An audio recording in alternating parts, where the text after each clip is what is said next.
Hello everyone. आज हम लोग फ्रिक्वेंसी और वेवलेंथ के बारे में पढ़ने वाले हैं। तो करें स्टार्ट। चलो,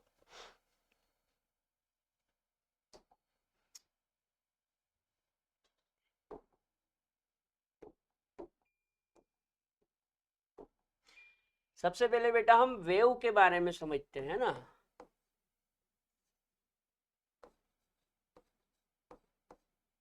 वेव वेव को हिंदी में बोलते हैं तरंग।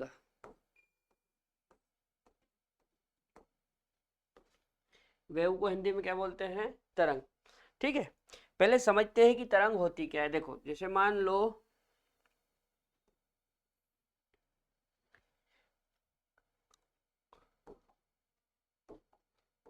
ये यहां से तरंग निकलती है, ठीक है, कुछ इस तरह से, ये, फिर ये, ठीक, फिर यहां से ये, और इसको अपन आगे बढ़ा सकते हैं।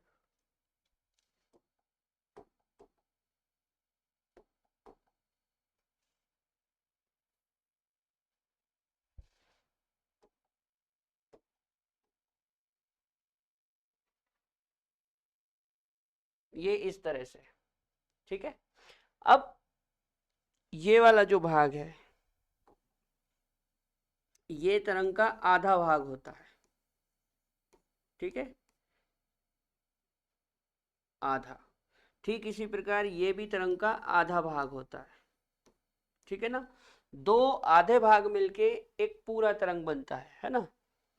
तो यहां से यहां तक, ठीक है, यहां से यहां तक ये हो जाती है एक तरंग।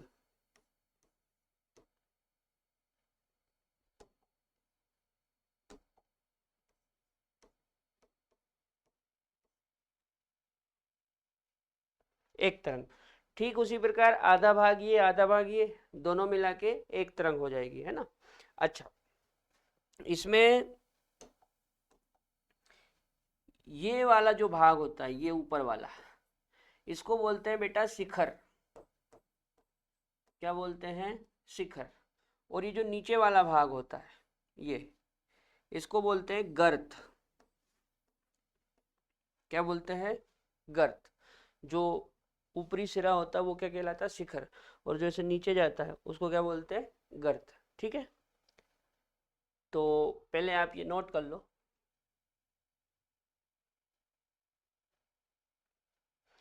अच्छा, शिखर को अंग्रेजी में बोलते हैं क्रस्ट, और ये जो गर्त है इसको अंग्रेजी में बोलते हैं ट्रॉक।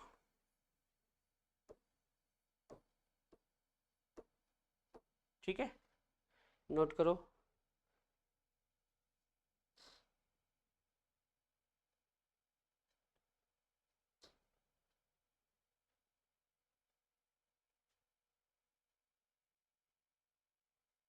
चलो, तो तरंग समझ में आया, तरंग क्या होता है।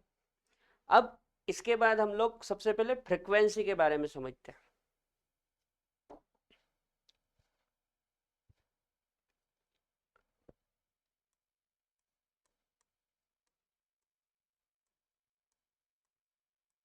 फ्रीक्वेंसी, फ्रीक्वेंसी को बेटा हिंदी में बोलते हैं आवृत्ति। क्या बोलते हैं? आवृत्ति। ठीक है, आवृत्ति क्या होती है सुनो। जैसे फिर से मान लो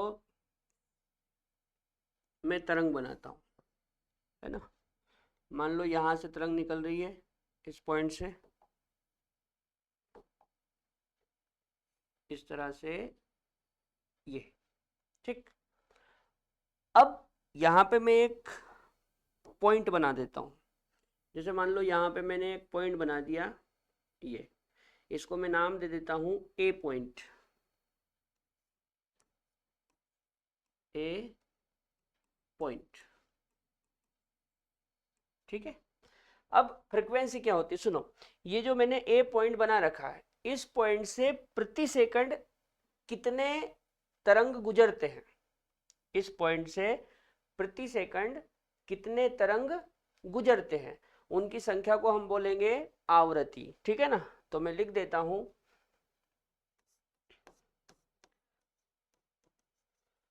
पॉइंट ए से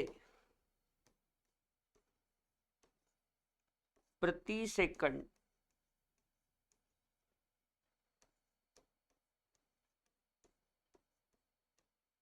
गुजरने वाले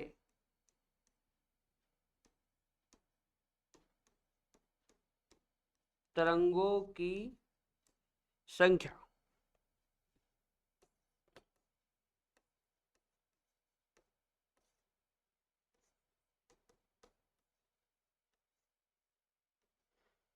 आवृत्ति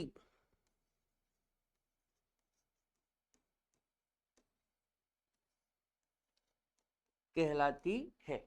ठीक है बेटा, ये जो मैंने एक पॉइंट बना रखा है ए पॉइंट, इस ए पॉइंट से प्रति सेकंड यानी कि पर सेकंड कितने तरंग गुजरते हैं। जैसे मैं बोलूँ कि एक सेकंड में 10 तरंग गुजर गए तो आवृत्ति 10 हो जाएगी। जैसे मान लो एक सेकंड में 20 तरंग गुजर गए तो आवृत्ति 20 हो जाएगी। ठीक है ना, नोट करो।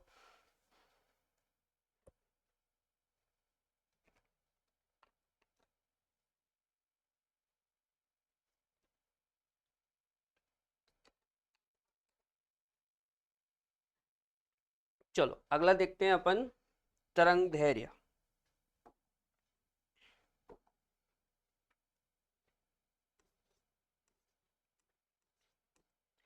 तरंग दैर्घ्य, इसको अंग्रेजी में बोलते हैं वेवलेंथ।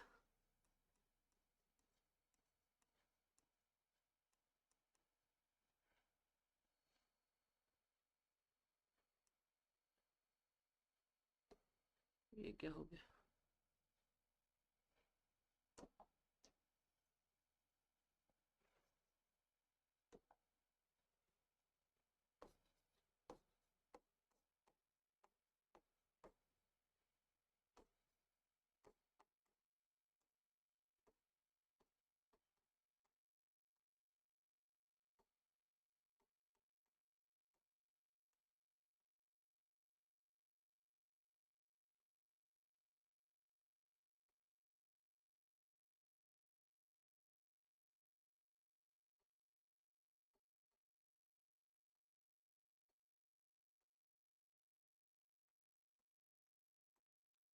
वेवलेंथ तरंग दैर्घ्य। सुनो ये क्या होती है, फिर से हम तरंग बनाते हैं।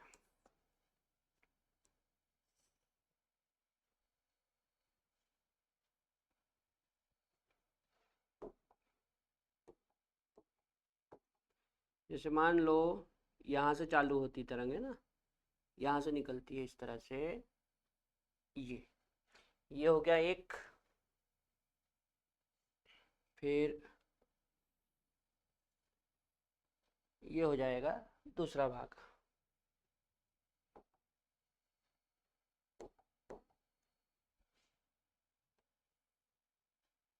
ये ठीक है।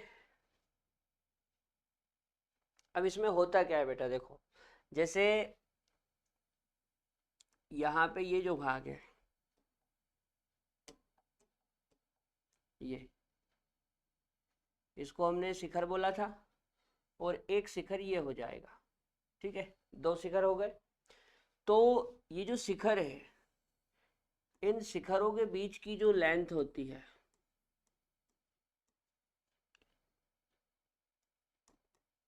इन शिखरों के बीच की जो लेंथ होती है उसी को हम वेवलेंथ बोलते हैं, और इसको लैम्डा से रिप्रेजेंट करते हैं। ठीक है, आप चाहें तो गर्त से भी देख सकते हैं, जैसे ये एक गर्त और ये दूसरा गर्त, तो दो गर्त के बीच की जो लेंथ होती है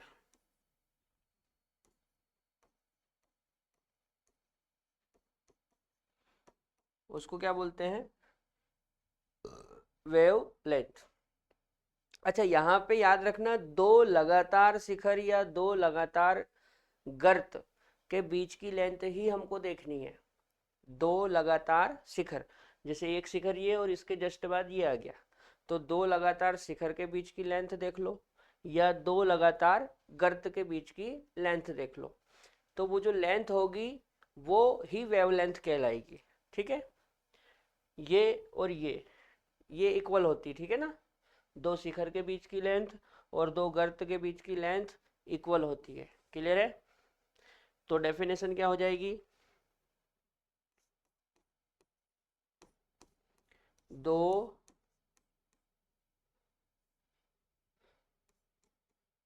लगातार शिखर या दो लगातार गर्त के बीच की लेंथ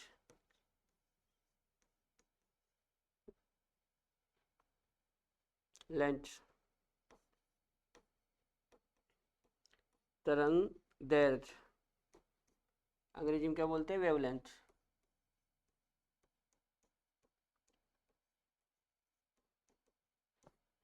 कहलाती है।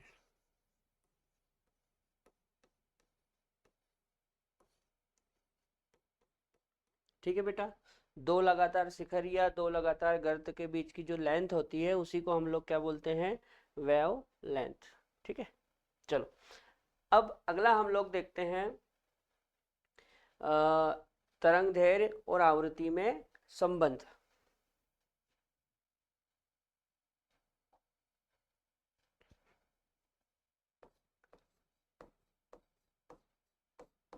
तो रिलेशन बिटवीन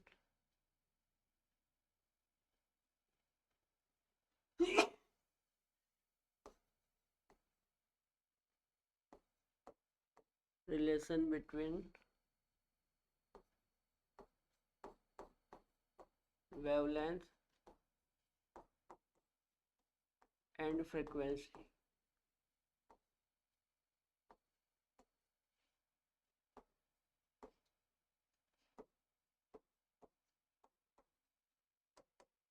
ठीक है, relation between wavelength and frequency.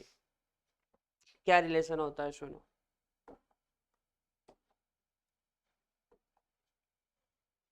हम लोग लिखते हैं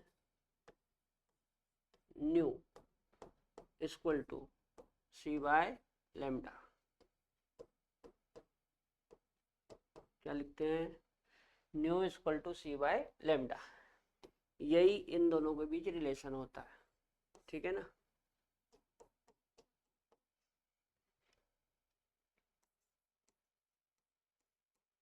यहाँ यहाँ ये जो न्यू है बेटा, इस न्यू को बोलते हैं आवृत्ति, है ना? फ्रीक्वेंसी।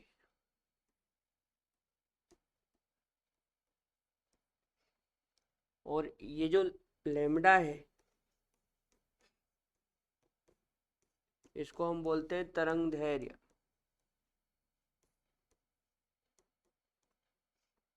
अंग्रेजी में वेवलेंथ।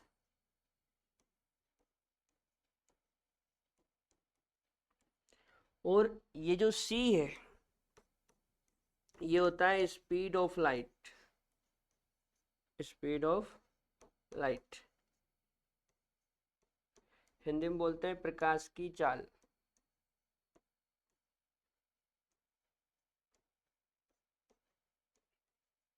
ठीक है, इसकी वैल्यू होती है बेटा 3 × 10⁸ मीटर पर सेकंड। ठीक है, जो स्पीड ऑफ लाइट होती है, प्रकाश की चाल, उसकी वैल्यू होती है 3 × 10⁸ मीटर पर सेकंड। ठीक है, चलो इससे रिलेटेड एक सवाल देखते हैं। जैसे मान लो हमको एक क्वेश्चन दिया, क्वेश्चन में बोले लेमडा इक्वल टू 600 नैनोमीटर है। लेमडा इक्वल टू कितना है? 600 नैनोमीटर। तो न्यू तथा ई बताएं। तो क्या बताना है? न्यू तथा ई। ठीक है, सबसे पहले तो आप देखो हमको लेमडा दिया है, कितना दिया है 600 नैनोमीटर। इसको मीटर बनाओ, तो कैसे बनाएंगे 600 इंटू 10⁻⁻9 मीटर। ठीक है, आप नैनोमीटर में 10⁻⁻9 का गुणा करेंगे तो वो मीटर बन जाएगा। अब फॉर्मूला क्या होता है, तो फॉर्मूला हम लोग लिखते हैं nu equal to C by lambda. हमको न्यू निकालना है, सी कितना होता है 3 × 10⁸ और लेमडा कितना है 600 इंटू 10⁻⁹। ठीक है, सबसे पहले तो आप क्या करो, ये 2 जीरो से यहाँ की 2 जीरो कट जाएगी, तो ये हो जाएगा 3 × 10⁸ अपॉन 6 × 10⁻⁻7। ठीक है ना, ये 2 जीरो प्लस की और ये 9 जीरो माइनस की, तो प्लस की 2 जीरो से माइनस की 9 कटेगी तो माइनस की 7 बचेगी। ठीक, अब ऐसा करते हैं, ये माइनस का 7 ऊपर जाएगा तो प्लस का 7 हो जाएगा, तो 3 × 10⁸ और ये हो गया 10⁻7/6। ठीक है ना भाई, ये नीचे माइनस का 7 है, ऊपर जाएगा तो प्लस का 7 हो जाएगा।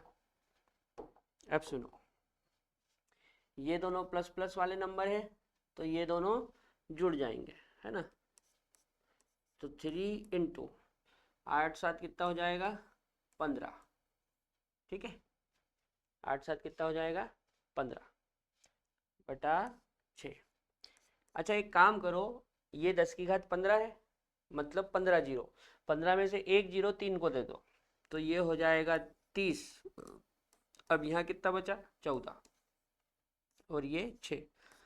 अब आप 6 से 30 को काटोगे तो 5 बार जाएगा, 6 पंज 30, तो 5 × 10⁻14। ठीक है, मतलब हमारी जो फ्रिक्वेंसी है वो कितनी आई 5 × 10⁻14। ठीक है, और चूंकि हमने तरंग दैर्घ्य को मीटर में लिया था और मीटर एसआई यूनिट है, इसका मतलब हमारी आवृत्ति भी एसआई में आएगी, और आवृत्ति की एसआई यूनिट क्या होती है हर्ट्ज। ठीक है बेटा, तो हमारा आंसर आ गया 5 × 10⁻14 हर्ट्ज। ये आया आवृत्ति। अब हमको एनर्जी और निकालनी है, पहले ये नोट कर लो।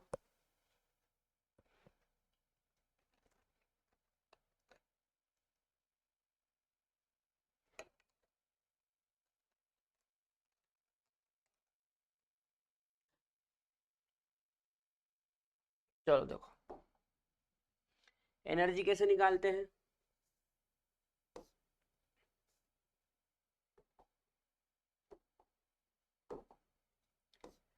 एनर्जी इक्वल टू होता है एच न्यू। एच कितना होता है 6.63 इंटू 10⁻⁻34। न्यू कितना निकाला हमने 5 × 10⁻14, है ना, कितना निकाला 5 × 10⁻14, और ये होता है 6.63 इंटू 10⁻⁻34। चलो ऐसा करो, ये माइनस का 34 और ये प्लस का 14, तो इसमें क्या होएगा माइनस के 34 में से प्लस का 14 घटेगा, तो ये आ जाएगा माइनस का 20। ठीक है, तो फाइनली 6.63 इंटू 5 इंटू 10⁻⁻20। अब आप ऐसा करो 5 का मल्टीप्लाई करो, 5 या 15 की 5 हाथ का या 1, 5 छक 30 और 1 31, 31 का 1 हाथ का या 3, 5 छक 30 और 3 33। पॉइंट के बाद 2 अंक है तो यहाँ पे पॉइंट लगा दो, इंटू 10⁻⁻20। तो फाइनली हमारा आंसर आ गया E equal to 33.15 into 10⁻⁻20 joule. Joule क्यों आया बेटा, क्योंकि हमने ये जो आवृत्ति है ये एसआई यूनिट में रखा था, तो एनर्जी भी एसआई में आएगी, मतलब जूल में आएगी। ठीक है, एक बार नोट करो।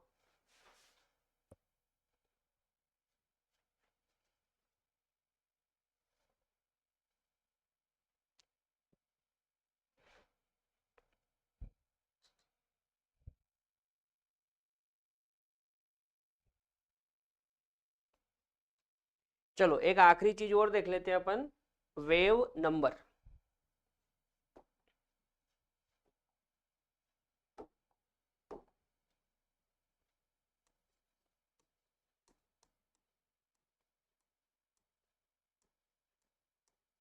वेव नंबर, इसको हिंदी में बोलते हैं बेटा तरंग संख्या।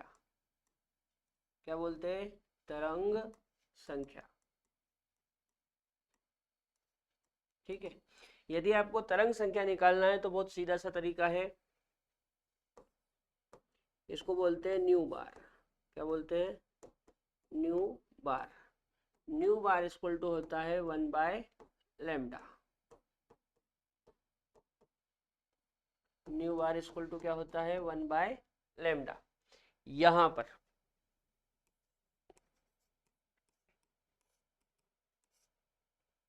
यहां ये जो न्यू बार है इसको हम बोलते हैं तरंग संख्या। क्या बोलते हैं? तरंग संख्या। ठीक है, और ये जो लैम्डा है इसको हम क्या बोलते हैं? तरंग दैर्ध्य। ठीक है, जैसे मान लो कोई सवाल करना है ना, जैसे मान लो आपको दिया है कि भैया क्वेश्चन में आपको दिया कि लैम्डा इक्वल टू 2 मीटर है। लैम्डा इक्वल टू क्या है? 2 मीटर। तो तरंग संख्या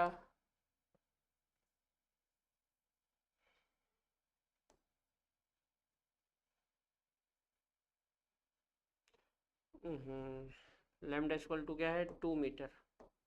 तो न्यू बार बताएं। ठीक है, तो सोल्व करो। कैसे सोल्व करेंगे? न्यू बार इक्वल टू क्या होता है? 1/λ। 1 ऐसा कैसे? लैम्डा की जगह रख दो 2 मीटर।